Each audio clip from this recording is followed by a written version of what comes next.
always thought that being married for decades meant understanding each other completely. But a phone call from Joseph made me realize that wasn't the case for my husband and me.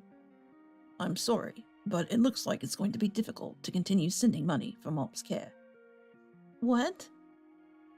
The end of my marriage with Daniel was imminent. My name is Nancy. I've been married to Daniel for 30 years. We both got married at 25 and are now both 55. Over these 30 years of marriage, we've been through a lot. We used to fight nonstop when we were raising our kids. But once the kids grew up and left, our conversations completely stopped. The fighting stopped, but our relationship had grown cold. They say the more you fight, the closer you are. But now I wonder. Now we sleep and eat separately. Living under the same roof, we hardly see each other anymore. It's like living separately in the same house. When I go to pick up the tray of food I left outside Daniel's room, sometimes I find notes from him. But there are always things like, "Today's meal was terrible. Make something better." or, "Take my suit to the cleaners tomorrow." or, "I have a business trip for a week. Get it ready." I wish you could just say it directly. Do you really dislike talking to me that much? I felt sad. Despite everything, I still wanted to get along as a couple now that the kids are gone. It felt like I was the only one thinking this way, sighing through my days. The only thing keeping us together as a couple was Sarah, my mother-in-law. We started living with Sarah when our children left the nest.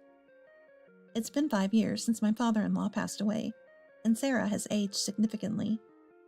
It worried us to leave her living alone. At first, it was just a bit of difficulty moving around due to age, but over the years, Sarah's capabilities diminished. Now she's completely bedridden. Sarah, still mentally sharp, always looks apologetic. For me, having lost my own parents already, I want to take care of the last parent I had. Even if she's my mother-in-law, I don't want her to feel sorry. I've often heard complaints about mother-in-law and daughter-in-law conflicts from friends, but our home was different. Sarah is a wonderful person who helped a lot when raising the children was tough. I considered taking care of her as a way of giving back, and I've never felt it to be a burden. Moreover, with the increasing support from the government, it's not like I have to manage everything on my own. Yet there was something that still bothered me. It was about Daniel. Despite Sarah being his biological mother, Daniel hardly ever took care of her. In fact, he hardly even tried to see her. It was as if he had forgotten we were living together. I wanted to discuss things about Sarah, but knocking on his door got no response, not even an answer. When he came home, I tried to forcibly talk to him, but he completely ignored me and went straight to his room. I lost count of how many times I heard the door close and lock right in front of my nose. "I'm sorry, Nancy, for putting all the burden on you. If only Daniel had been more responsible." Sarah would apologize. "Don't apologize, Sarah. It's not your fault. And I don't mind it at all. Please stay healthy and live a long life," I would say, and Sarah would always cry and thank me. The thought of losing such a kind person as Sarah was unimaginable. Her passing was sudden and unanticipated. Daniel, who only glanced at my shocked state, proceeded with the funeral arrangements emotionlessly. The Daniel I saw after a long time didn't seem depressed at losing Mom. Rather, he appeared almost lively. When Sarah suddenly became critical, I panicked and called Daniel, but he cut the call short, saying, "I'm busy at work." Sarah passed away shortly after. No matter how many times I called, Daniel's phone was off. He didn't return until the next day at noon after hearing the voicemail. I was too stunned and angry to speak, but Daniel continued to ignore me until the funeral was over. At Sarah's funeral, our children showed up. Using this as an opportunity, Daniel communicated with me through our children for anything he needed. By then, my anger towards Daniel was greater than my sorrow for losing Sarah. Daniel treated Mom's passing as if it was just paperwork, without any sign of warning. Looking coldly at Sarah's relatives shedding tears, Daniel said indifferently, "Well, it can't be helped, can it?" Daniel's attitude was so cold. It made me want to ask, is he really her son? It was as if it was someone else's problem. The worst part was what he said to the relatives who offered condolences after the funeral. I'm glad she's gone. She was a burden, being bedridden and all. Now I'll enjoy life freely with the inheritance she left, he said with a broad smile. This angered everyone, including Sarah's younger brother, Richard. Why are you so angry? Daniel seemed genuinely puzzled by the relative's fury. He was like an alien to me. I was a mix of anger and disbelief, speechless at his audacity. Complaining about being burdened? He never did anything. He stayed in his room, hardly ever visiting Sarah's room. Even when I asked for help with her care, because it required strength, he ignored me. And yet he had the nerve to say that. Everyone knew I was the one taking care of her alone. They even helped me financially because I couldn't work due to caregiving. Daniel, at his worst, hardly contributed any money to the household. He paid for utilities and taxes reluctantly, but nothing else, not for living expenses or caregiving costs. Just use Sarah's pension, he'd say. Yet he had the audacity to complain about the meals, confirming that Daniel must be from another planet. No, it would be an insult to aliens to compare them to him. Everyone was appalled by Daniel's dreadful attitude and offered me words of apology. Richard even said, You know, you can't divorce him. All I could do was give a wry smile in response. A month had passed since Sarah's death. Life with Daniel remained conversationless. On a day when the caregiving for Sarah was gone and life felt dull, I couldn't even find the motivation to watch my favorite detective dramas. There was a phone call. It was from Joseph, Daniel's brother-in-law. Joseph had been living overseas for work. Given the time difference, he called late at night. Hey, Nancy, it's been a while. It's night there, isn't it? Sorry for calling so late, but is Daniel around? Hello, Joseph. Long time no see. I'm sorry. Daniel hasn't come home yet. I see. I thought his mobile phone was off because he was at work. There was something I had been curious about. It was about Joseph. Joseph had already been overseas when we got married. Since we didn't meet or talk much, I never really understood the relationship between Daniel and Joseph. But whenever they met, they seemed to talk normally, and I didn't get the impression that they were on bad terms. The same was true for Sarah and Joseph. I never heard that their relationship was bad, and whenever he came back to America, he always made sure to see Sarah. Yet Joseph didn't come back for Sarah's funeral. Apparently Daniel had contacted him, but he said he was too busy with work to return. Daniel was cold to Sarah, but Joseph seemed to get along well with her. That's why I found it so strange that he didn't come back for the funeral, no matter what. But I didn't intend to pry into their family matters, as it might be something between parents and children that I couldn't understand. Still, I thought maybe I should tell him about Sarah's final days. But before I could speak, Joseph said, Sorry, but can I ask you to pass a message? Actually, I'm getting old too, and work is becoming difficult. Joseph was naturally older than Daniel. He was approaching his 60s. It's not like the old days, when you retire at 60, but his salary was getting cut and life was becoming tough. So, I'm sorry to say this, but it looks like I'll be short on money soon. I might find it difficult to continue sending the money for Mom's care. Excuse me? Money for care? What was he talking about? I was puzzled, and Joseph also sounded confused. You didn't know? I've been sending money for Mom's care and living expenses to Daniel. I don't know how much he gave you from it, but I was contributing $1.5K. I've never received any such money. What? I was utterly shocked.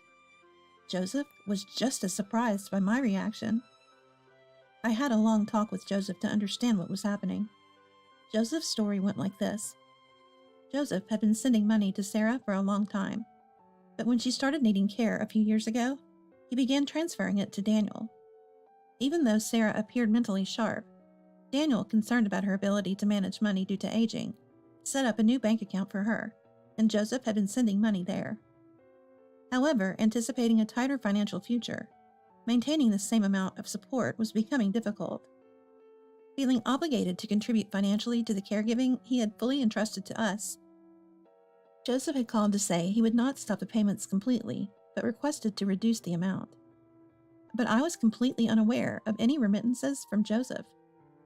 The expenses for Sarah had been coming out of her pension, and Daniel had not given me any money at all. I managed the living expenses with the money I had saved from part-time jobs and the assistance I received from Richard and others. I had no knowledge of Joseph's support. I don't know where the money I sent went. I have a bad feeling about this, said Joseph. Please wait, I will look into it, I responded and ended the call. Daniel hadn't returned home yet, and he finally came back just before dawn. The next day, after Daniel left, I entered his room. Let's get started, I said, pulling on my gloves. The music of a detective drama played in my mind. I was determined to find evidence. 1 month later.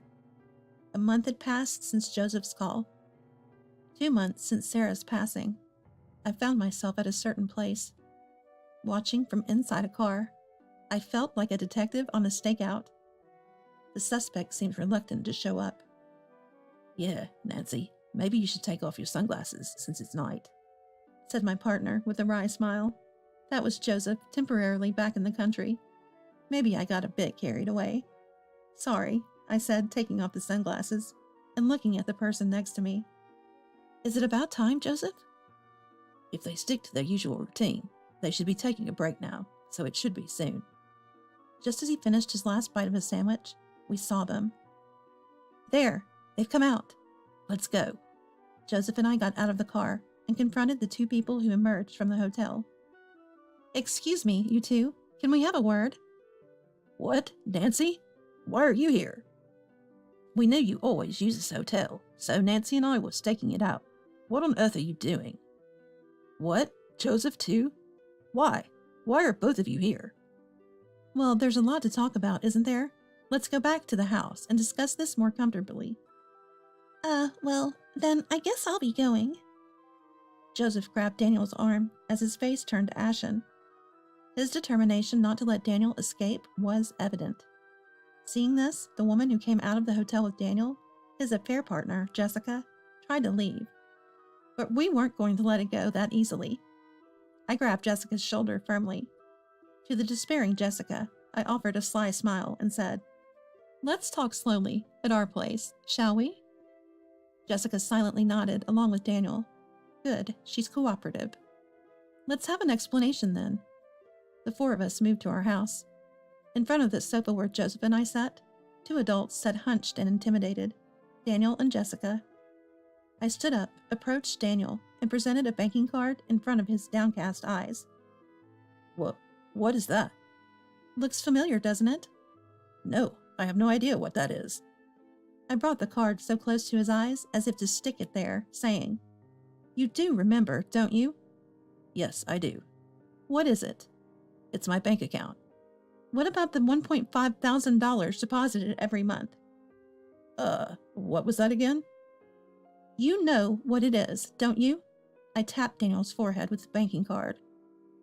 I'm sorry. It's the money Joseph sent. What did Joseph say to use this money for? For Mom. Right. This is the money Joseph sent for Sarah. So, Daniel, what did you use it for? The bank account's balance was a striking 0. The $1.5 thousand deposited each month were withdrawn almost immediately. Well, what was it again? All expenses for Sarah were covered by her pension, right? Daniel, you didn't contribute anything for living expenses or food except for the utility bills. Where did all the money go? Daniel remained silent as I pressed him for answers. Despite it not being hot, sweat was pouring down Daniel's forehead. As Daniel stayed quiet, I turned to Jessica, who sat quietly to the side. Jessica, you're wearing some lovely jewelry. Oh, well. Jessica, who appeared younger than me, was adorned with expensive-looking gemstone jewelry. At the mention of her jewels, Jessica couldn't hide her panic. Did you buy these yourself? Yes, I did. Even though you're unemployed and have no money. How did you know that? The moment Jessica exclaimed in surprise, I slammed the floor with my hand. Jessica jumped slightly. Don't pretend you don't know. The evidence is clear. I don't know anything. As if someone would wear jewelry without knowing its origin. Nancy, let's calm down a bit, okay? Regaining my composure at Joseph's calm words, I cleared my throat to settle myself. Then I presented a large envelope in front of the two. As I looked on in confusion, I emptied its contents with a flourish. Yikes, exclaimed Daniel. Understandably, he was shocked. Out came a pile of photos. Captured within were Daniel and Jessica on their dates. Some photos even showed them in more intimate, affectionate poses. I picked up a few and showed them to Jessica. Look at this. You're buying jewelry in this store with Daniel. That's the ring you're wearing now, right? This is... Here's another photo with a necklace. And another one showing you buying a brand bag. Not just photos, but there are videos of you buying these items and returning home. They're stored on a computer. Want to see? Jessica turned pale and shook her head vigorously at my words. And? I'm sorry. Daniel bought them for me. So you admit to the affair? Yes. I thought I was lucky to have caught a man who would buy me anything. How long have you been together? For a few years, but I really didn't want to. I hated having a relationship with a married man, but Daniel insisted so strongly. At her words, Daniel became flustered. Hey, what are you saying? You're the one who wanted to be with me. You said you didn't care that I had a wife, Jessica. Are you kidding me? You were the one who said, my wife doesn't love me anymore. She's just a housemaid, a caregiver for my parents. The one I love is you. If you won't be with me, I have no reason to live. Housemaid? Caregiver? He had the nerve to say that, huh?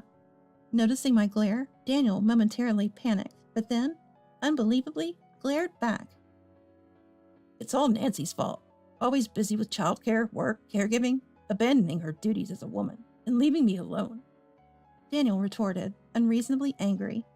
This made me furious. What? Don't be ridiculous. I'm a wife, a mother, a daughter. It's only natural for me to fulfill all these roles. I never neglected you, Daniel. In fact, it was you who neglected me, abandoning your duties as a husband, father, and son. Yet you dare to speak so arrogantly, you cheater. After 30 years of marriage, we've had our share of fights, but I've never felt such a rage boiling inside me. The nerve of his selfishness. Then it happened. Hey. Joseph's low voice resounded through the room. Did you squander all my money on that Jessica? Joseph asked. Although we didn't meet often, Joseph had always been a mild-mannered and kind person. What happens when such a person gets truly angry? The terror was so palpable that I could feel cold sweat down my back. And Daniel, the target of Joseph's glare, must have felt it the most. He was visibly pale and trembling. Joseph, listen to me. There's no need to listen to your excuses. I've had everything investigated by a detective. Daniel, you quit your job and lived off my money for your affair. That's enough fooling around. How did you... Just like I had earlier, Joseph slammed his hand on the floor. Daniel jumped several inches in the air. Tears welled up in his eyes in front of an enraged Joseph. I told you, I've had everything investigated. Joseph's tone was that of someone who had watched too many detective dramas. But Daniel, still tearful, just shook his head vigorously. Daniel, you took early retirement, squandered your severance and my money, didn't you? Well, that's, and moreover, you didn't even inform me about Mom's passing to keep the remittances coming. That's the lowest of the low. I wanted to take care of Mom myself if I could, but I got a job I loved, and Dad and Mom were happy about it. So even though I was lonely, I thought working hard from across the sea was the best way to show filial piety. Joseph wiped away a tear. But I thought Daniel was actually taking care of them. I feel guilty. So even though it was tough, I kept sending money. I wanted to help financially since I couldn't be there. And then Daniel trampled all over those feelings. Can you understand the pain of not being able to attend your own parents' funeral? I'm sorry. Joseph's genuine anger, coming from his usually mild-mannered nature, and then his tears. And Daniel, while seemingly repentant, quietly apologized. But Joseph's anger didn't subside. Anyone can apologize. Show your remorse with actions. I'm so sorry. Daniel suddenly bowed deeply in apology, but Joseph meant something else. That's not what I need. Listen, Daniel, you're going to repay every penny to me. Then I'll pass it on to Nancy. Really? Surprised, I looked at Joseph, who continued with tearful eyes. Nancy, thank you for taking care of Mom until the end. I talked to Richard and others the other day, and it seems Mom was truly happy. You're a good person, she always said. Is that so? Sarah always seemed apologetic towards me. I never knew she spoke so kindly of me behind my back. Remembering Sarah's kindness, tears welled up in my eyes. Daniel became frantic. But Joseph, I've already quit my job, and I have no income. What about your severance pay? Well, I have a little bit left. Unbelievable. How much money had Daniel spent on Jessica? It was clear that this path was headed for ruin. If you're determined, you can find a job. Show me you're serious, Daniel. But that's unreasonable. It's not unreasonable. And Jessica? What? Jessica was startled by the sudden demand. Make sure you pay Nancy a proper compensation in the divorce trial. You knew Daniel was married, right? It's only fair. Well, but... Daniel was lying prostrate on the floor. Jessica stood in shock. Joseph's lecture continued well into the night. Yep, I didn't even have to do anything. Joseph, you're such a support. Afterwards, after sending the dazed pair away, Joseph stayed at a hotel overnight and returned overseas the next day. He handed over the mountain of issues like our divorce compensation, and Sarah's inheritance to a lawyer. Thanks to a skilled lawyer, I got a smooth divorce from Daniel. Daniel and his affair partner initially lived together, but soon parted ways due to constant fighting and being penniless. Daniel somehow found a part-time job, but at his age, his income was modest. Living in an old apartment, struggling to pay back Joseph and barely making ends meet. He tried to seek help from Richard and others, but unsurprisingly, he was shunned by all relatives. Jessica also started working to pay the compensation for the divorce trial. She had been dependent on Daniel, so she's apparently struggling, but I don't care. As for me, I sold the house I received as part of the divorce settlement and moved to a new place with that money. Thanks to my children who always care for me, I'm managing to live, now finally enjoying my freedom. For a while, I planned to watch some old detective dramas online and reminisce about my time with Sarah. I'll look for things I want to do.